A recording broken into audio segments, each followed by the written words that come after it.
جب انسان اللہ سے شیئرنگ شروع کر دیتا ہے نا، یعنی اپنا ہر دکھ اللہ پاک کو بتاتا ہے، تو پھر اللہ تعالیٰ خود اس کے لیے سہولت و آسانی پیدا کرنے کے راستے کھول دیتا ہے۔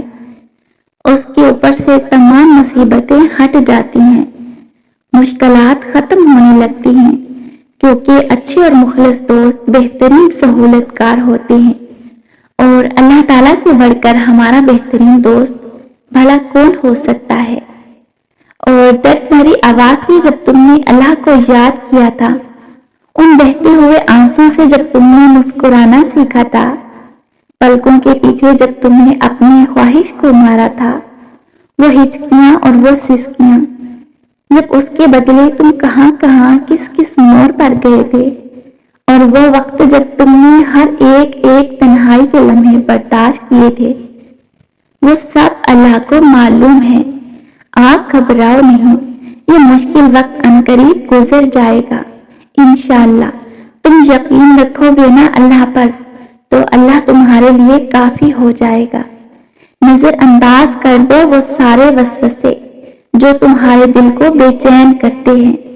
تم مدد مانگو اللہ پاک سے، پھر دیکھو کیسے تمہاری ساری مشکلات کا حل نکل آئے گا۔